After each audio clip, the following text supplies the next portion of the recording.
Pemirsa, balap liar berujung tawuran terjadi di Kabupaten Tuban, Jawa Timur pada Senin malam. Polisi langsung mengepung seluruh akses jalan hingga ratusan pemuda tidak bisa melarikan diri.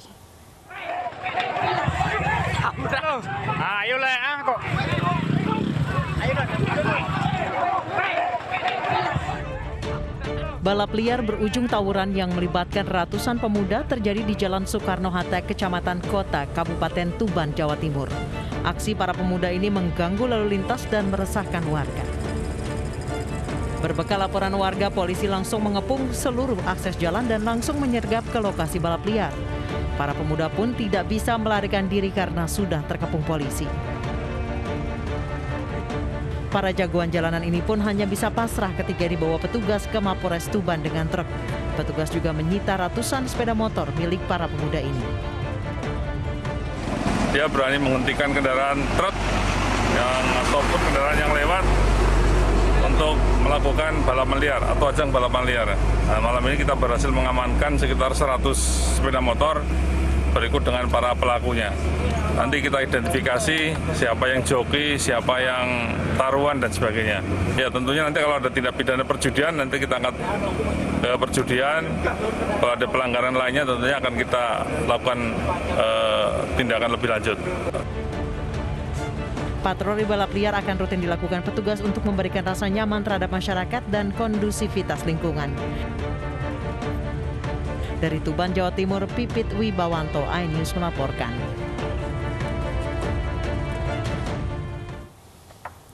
Polisi menangkap 2 pelaku pembunuhan pria yang jenazahnya ditemukan dibakar di Kabupaten Maros, Sulawesi Selatan. Temuan sementara kasus pembunuhan terkait sindikat penjualan anak di bawah umur.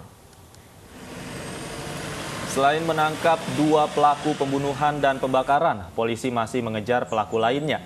Karena berdasarkan analisa dan pemeriksaan, pelaku lebih dari 2 orang. Korban dibunuh di salah satu hotel di kawasan Pantai Losari, Makassar. Setelah dieksekusi, jasad dibawa ke tepi jalan di Bukit Kemiri, tempat korban pertama kali ditemukan dalam kondisi hangus. Pelaku kemudian melarikan diri ke arah Kabupaten Bone. Polisi kemudian merekonstruksi wajah korban, mencocokkan dengan warga yang melaporkan kehilangan anggota keluarganya dan ditemukan kemiripan. Polisi menemukan kasus ini terkait dengan sindikat penjualan anak di bawah umur.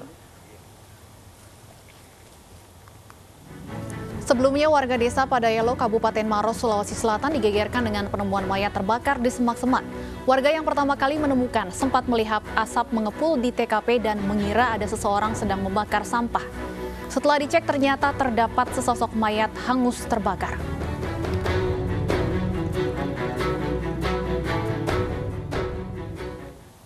Dan untuk mengetahui informasi terkini penyelidikan mayat terbakar yang ditemukan warga di Maros, sudah terhubung bersama kami Kabid Humas Polda Sulawesi Selatan, Kombes Pol E. Zulpan melalui sambungan telepon. Selamat sore Pak Zulpan. Selamat sore. Baik Pak Zulpan, apa motif dari kedua pelaku melakukan pembunuhan ini?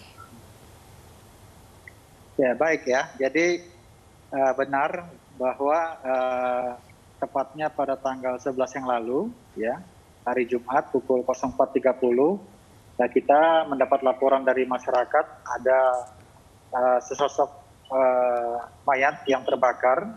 Kemudian tim turun ke sana melakukan olah TKP, di mana kondisi daripada korban ini adalah terbakar 100%. Jadi sangat sulit untuk mengenalinya. Kemudian dilakukan olah TKP dan identifikasi oleh tim lapor Polda Sulawesi Selatan, sehingga dari hasil lapor ini bisa diketahui bahwa yang pertama adalah korban meninggal atau mati karena dibunuh. Ada lagi petunjuk lain yang didapat dari hasil lapor, yaitu ada bekas luka tusukan dan juga yang mengeluarkan darah yang masih menempel di baju yang masih bisa diidentifikasi oleh lapor. Kemudian ada juga pukulan benda tumpul yang diarahkan ke kepala korban, yang mana lukanya juga masih bisa teridentifikasi oleh tim lapor kita. Nah, kemudian setelah itu langkah yang dilakukan oleh Polres Maros dan juga dibantu dengan dari Direktorat Reserse Kriminal Umum Polda Sulawesi Selatan adalah membuat sketsa wajah daripada korban. Ya, setelah kita berkoordinasi dengan tim Dokes Polda Sulsel, kita bisa melakukan sketsa wajah korban, kemudian kita viralkan ataupun kita sampaikan kepada masyarakat melalui media sosial dan pemberitahuan.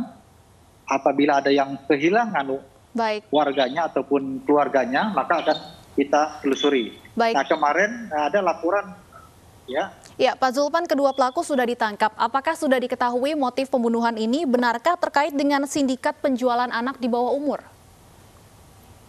Ya, jadi hari ini kita sudah mengamankan 2 pelaku yang terkait langsung dengan peristiwa pembunuhan ini. Jadi ini korban ini dibunuh dulu baru dibakar begitu.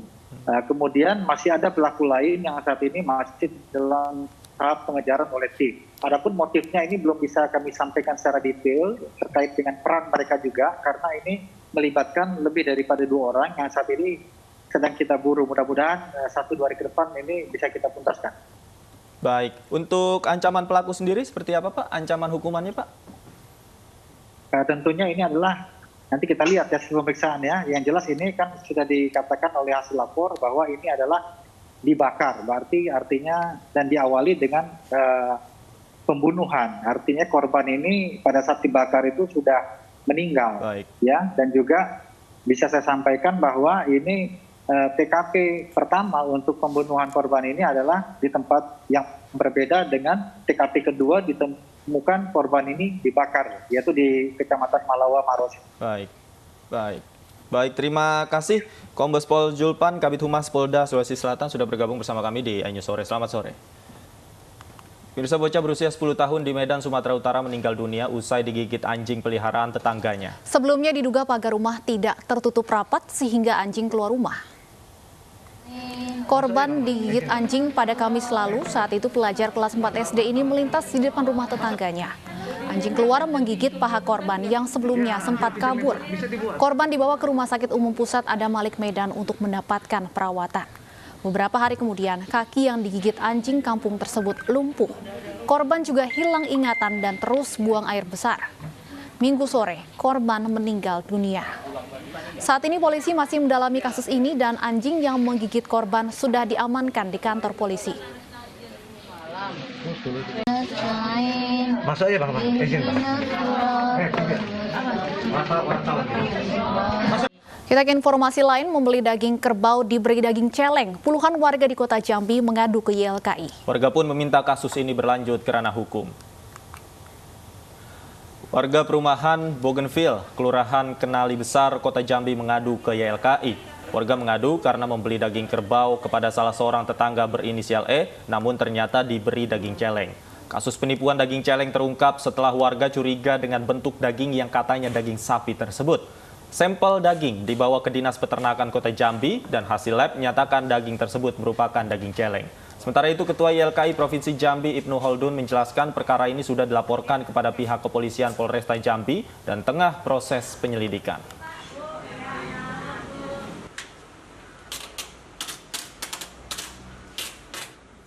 Informasi lain, pemirsa, sidang lanjutan mantan Menteri Kelautan dan Perikanan Edi Prabowo hadirkan 5 orang saksi terkait kasus suap izin ekspor benih lobster tahun 2020. Sidang tersebut digelar di Pengadilan Tindak Pidana Korupsi Jakarta.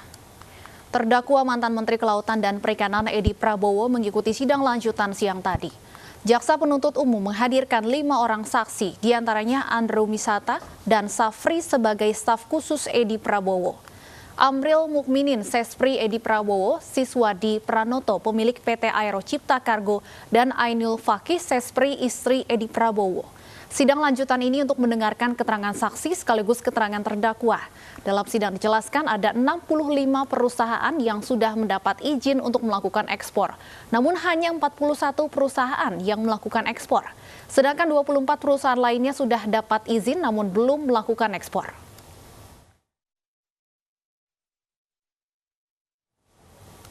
Sementara itu, Pengadilan Tinggi DKI Jakarta memotong hukuman Jaksa Pinangki Sirna Malasari yang terbukti korupsi dan melakukan pidana pencucian uang dari 10 tahun menjadi 4 tahun penjara. Pemotongan hukuman itu diputuskan majelis hakim dengan berbagai pertimbangan.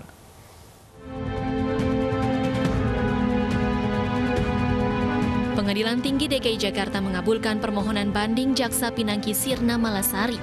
Vonis terhadap Pinangki dipotong menjadi 4 tahun penjara dari semula 10 tahun penjara. Menurut Hakim Pengadilan Tinggi, pertimbangan yang meringankan hukuman Pinangki karena ia mengakui dan menyesali perbuatannya. Sementara pertimbangan lainnya, yakni Pinangki merupakan seorang ibu dari anaknya yang masih balita dan layak untuk mengasuh anaknya.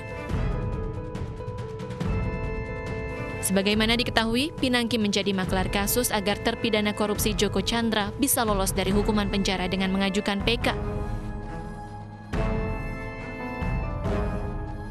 Berbeda dengan Pinangki, dalam kasus korupsi proyek Wisma Atlet di Hambalang, Kabupaten Bogor, Jawa Barat, politikus Angelina Sondakh justru tidak mendapatkan potongan hukuman dan tetap menjalani hukuman 10 tahun penjara.